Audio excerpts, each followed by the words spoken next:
आज पाचोऱ्यात सर्व पक्षी व सर्व सामाजिक संघटनांच्या वतीने गोंडगाव येथील चिमुकल्या कल्याणीवर अत्याचार करून तिची निर्घृणपणे हत्या करणाऱ्या नराधमास फाशीची शिक्षा व्हावी यासाठी पाचोरा शहरात मूक मोर्चा काढून या नराधमाच्या निषेधात मोर्चा काढण्यात आला।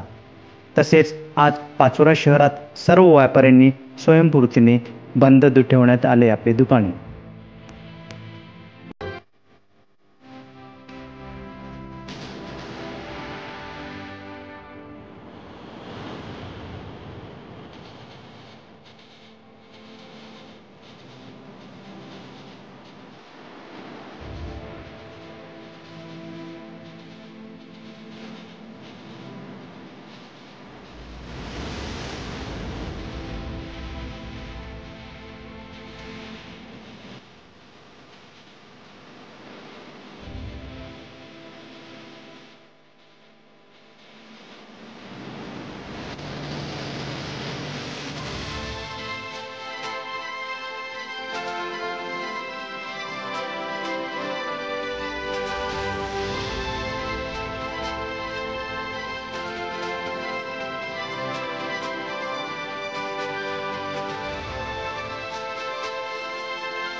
गोंडगाव तालुका भडगाव या ठिकाणी एका 9 वर्षीय मुलीला ज्या पद्धतीने निर्घृण तिच्यावर अमानविक कृत्य करून तिचा निर्घृण खून करण्यात आलेला आहे। ही घटना अतिशय समाजाला लाजिरवाणी घटना आहे, समाज मन सुन्न होणारी घटना आहे।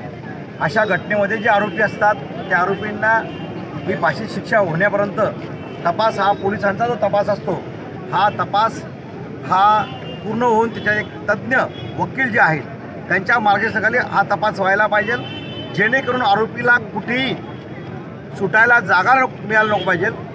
ही शासनाकडे आम्ही मागणी करतो आहोत।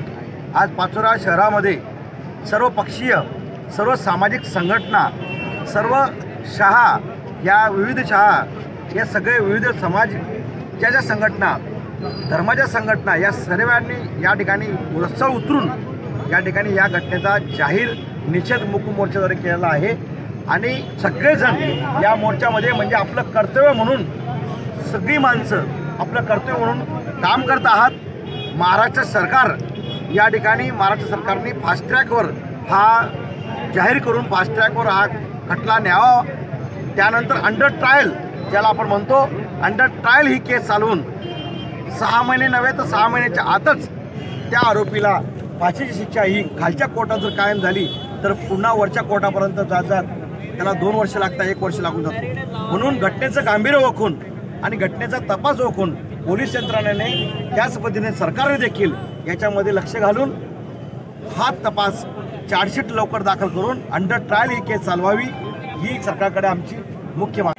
पहिल्यांदा पाचोरा शहर आणि तालुक्याच्या सर्व राजकीय पक्षांचे पदाधिकारी, लोकप्रतिनिधी आणि तमाम जनतेचे मनापासून आभार मानतो, त्यांना धन्यवाद देतो की जी घटना गोंडगावच्या